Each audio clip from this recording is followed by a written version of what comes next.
Hello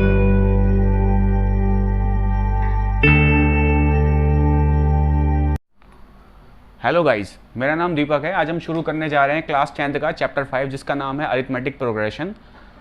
ये एक introduction video होने वाली है हर बार की तरह, और मैं कहना ये चाहूँगा कि आप लोग कॉपी पेन लेके बैठें। अगर आपका बेसिक क्लियर होगा तो चैप्टर करने में आसानी होगी आपको, ठीक है। तो सबसे पहले देखते हैं हम इसका बेसिक के लिए शुरू करने से पहले हम देखते हैं डेफिनेशन क्या है अरिथमेटिक प्रोग्रेशन की। ये लिस्ट ऑफ नंबर होती है। क्या होती है? एक टाइप की लिस्ट ऑफ नंबर होती है जिसकी हर नंबर को फर्स्ट नंबर में एक कॉमन डिफरेंस को जब हम ऐड करते जाएंगे तो हमें क्या सेकंड नंबर मिलता जाएगा, सेकंड टर्म मिलती जाएगी। सेकंड में फिर दोबारा से कॉमन डिफरेंस को ऐड करेंगे तब हमें थर्ड नंबर मिलता जाएगा, यानी कि थर्ड टर्म मिलती जाएगी, ठीक है। अब जो ये कॉमन डिफरेंस है, कॉमन डिफरेंस कैसा हो सकता है? ये चाहे तो ये पॉजिटिव हो सकता है, ये नेगेटिव हो सकता है, और ये जीरो हो सकता है। एग्जाम्पल के लिए यहाँ पे कुछ एपीज लिखी हुई है। यहाँ पे 1 से शुरू करके 100 पे खत्म कर रखी है एक एपी को, ठीक है। यहाँ पे क्या है 1 2 3 4 तक कर रखा है। 1 और 2 के बीच में जो कॉमन डिफरेंस है इनका वो कितना है? 1 है। 2 और 3 के बीच में कितना है? 1 है। 3 और 4 के बीच में 1 है। 4 और 5 के बीच में भी 1 है। इसमें देखते हैं 5 और 10 के बीच में कितने का डिफरेंस है? 5 का। 10 और 15 के बीच में 5 का, ठीक है। 15 और 20 के बीच में भी कितने का डिफरेंस है हमारे पास? यहाँ 5 का डिफरेंस है। और ये खत्म किस पे हो रहे हैं? 105 पे, यानी कि इसकी लास्ट टर्म कितनी है? 105। इसकी लास्ट टर्म कितनी है? 100, ठीक है। ये भी क्या है? ये भी एक सीक्वेंस बना हुआ है। इसके बीच में डिफरेंस कितने का है? 0 का। जैसे कि यहाँ कहा गया था कि कॉमन डिफरेंस क्या हो सकता है? 0 भी हो सकता है। तो ये भी 0, इसके बीच में भी डिफरेंस का 0, और यहाँ पे ये नंबर्स में आ रहा है। 9 और 6 के बीच में कितने का डिफरेंस है? 3 का। 6 और 3 के बीच में 3 का डिफरेंस, ठीक है। अब क्या होता है, हमारे पास टाइप्स भी होते हैं एपी के। तो फर्स्ट टाइप क्या है उसका? फाइनाइट। फाइनाइट मतलब जब limited number of terms present होंगे एक सीक्वेंस के अंदर, जैसे कि यहाँ पर था। लिमिटेड था कहने का मतलब ये है कि जब लास्ट टर्म प्रेजेंट होगी तब क्या होगी? वो फाइनाइट एपी कहलाएगी, ठीक है। ये भी फाइनाइट एपी कहलाएगी क्योंकि इसके अंदर भी लास्ट टर्म प्रेजेंट है। और दूसरी क्या होती है? इनफाइनाइट एपी होती है। इनफाइनाइट का मतलब क्या है? जब इन्फिनिटी नंबर प्रेजेंट होते हैं, ठीक है। इनफाइनाइट नंबर प्रेजेंट होते हैं, जैसे कि ये सीक्वेंस चल रहा है, हमें पता नहीं है कहाँ तक है, तो ये किस में आएगी, किसकी फॉर्म में आएगी? ये इनफाइनाइट एपी की फॉर्म में आएगी।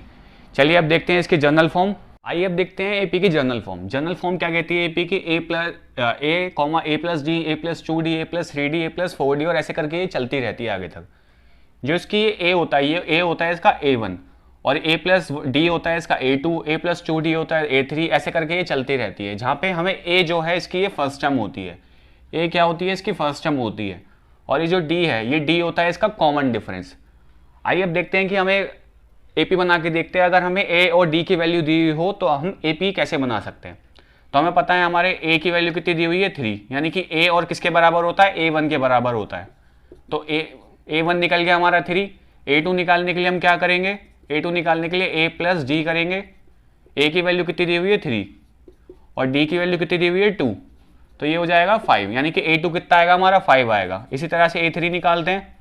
A3 निकालने के लिए क्या करना पड़ेगा? A प्लस 2D, तो A कितना है हमारा? 3, और D कितना है हमारा? 2, यानी कि ये कितना आएगा? 7, ठीक है। इसी तरह से A4 निकालेंगे। A4 निकालने के लिए A प्लस 3D, A कितना दिया हुआ है? 3, ठीक है, और D कितना दिया हुआ है हमें? 2, तो ये 3 2 6, 6 में 3 प्लस करेंगे तो कितना आएगा? 9 आएगा। तो इसी तरह से ये चलती रहेगी। तो हमारी AP क्या बनेगी? हमारी AP बनेगी 3 5 7 9। इस तरह से इसके अंदर हम कॉमन डिफरेंस जब ऐड करते रहेंगे तो हमारी एपी आगे बढ़ती रहेगी, ठीक है। अब बात देख आती है कि कॉमन डिफरेंस कैसे निकालते हैं हम।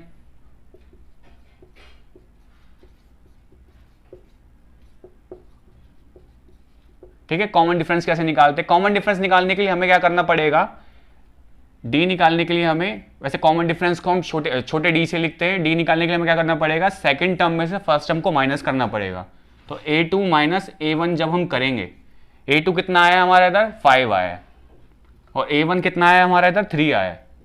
तो इस तरह से हमारा क्या निकल जाएगा? कॉमन डिफरेंस 2 निकल जाएगा।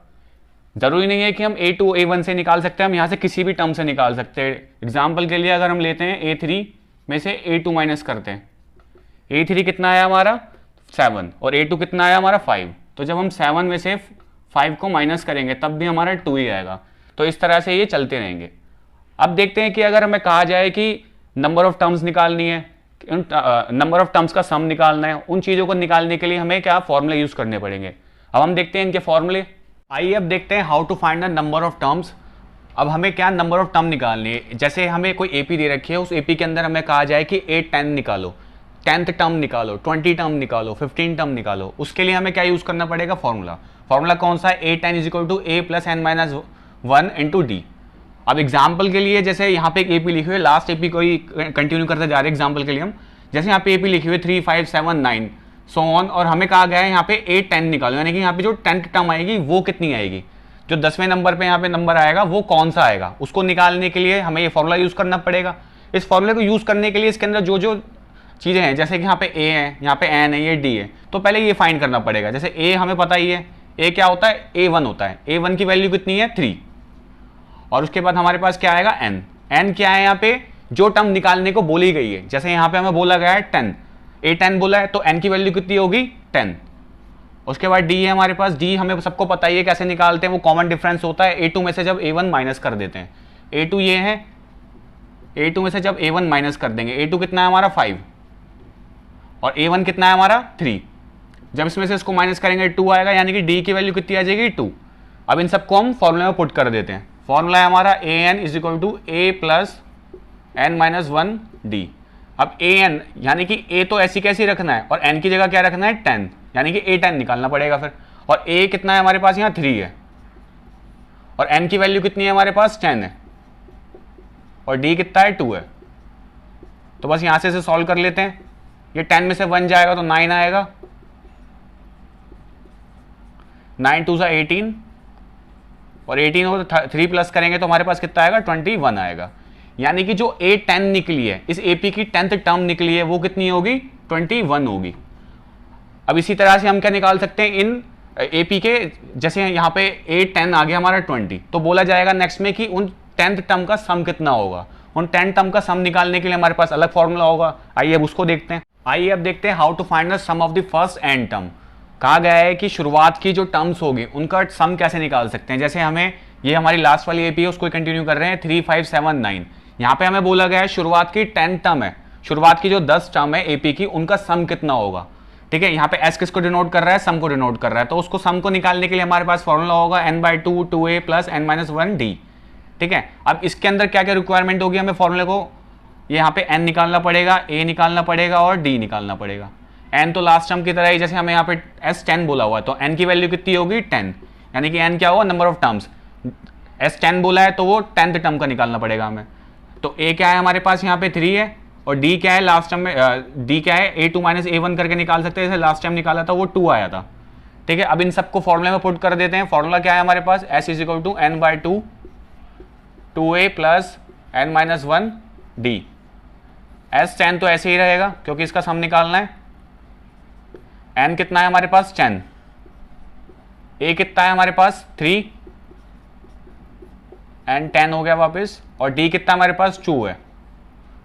इसको इससे डिवाइड कर दे तो 5 आएगा, s10 5, 3 2 6 हो जाएगा, 10 में से 1 जाएगा 9 आएगा इंटू 2,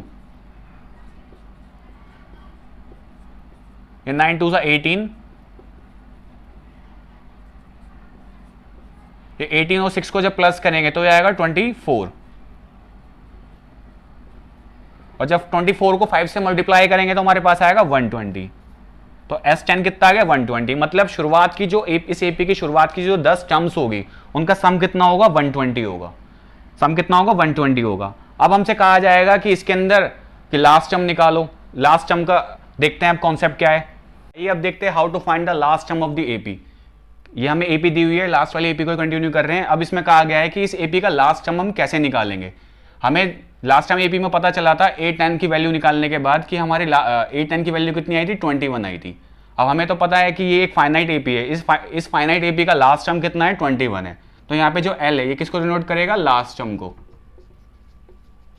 ठीक है, तो l की वैल्यू कितनी हो जाएगी, जैसे 21 हो जाएगी। अब हमें l की वैल्यू पता चल गई है, इससे हम क्या निकाल सकते हैं, सम निकाल सकते हैं ऑल एपी का। जितनी भी एपी है a10 तक इन सबका हम सम निकाल सकते हैं। उस सम को निकालने के लिए हमारे पास ये formula s equal to n/2 a plus l। ठीक है, अब इस फॉर्मूले के अंदर वैल्यू पुट करके हमें क्या मिल जाएगा, शुरुआत की 10 टर्म का सम मिल जाएगा, यानी सम ऑफ ऑल एपी मिल जाएगा।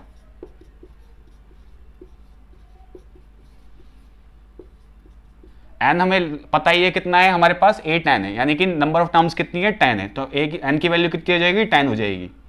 n की वैल्यू कितनी हो जाएगी यहाँ से 10। a हमें पता है फर्स्ट टर्म है यहाँ पे 3, और L की वैल्यू हमें पता ही है 21। इस 2 से जब ये जाएगा तो ये 5 आएगा इधर, 21 और 3 को प्लस करने में 24 आएगा, और जब इन दोनों को मल्टीप्लाई करेंगे तो कितना आएगा, 120 आएगा। तो यानी कि सम ऑफ फर्स्ट 10 टर्म कितना आ गया हमारे पास, 120 आ गया। लास्ट टाइम जो हमने करा था तब भी 120 आया था, इसका मतलब सही करा ये। तो आई होप आप सबको ये कॉन्सेप्ट क्लियर हो गए होंगे। अब नेक्स्ट वीडियो में चलते हैं हम, वहाँ पे हम एक्सरसाइज 5.1 करना शुरू करेंगे।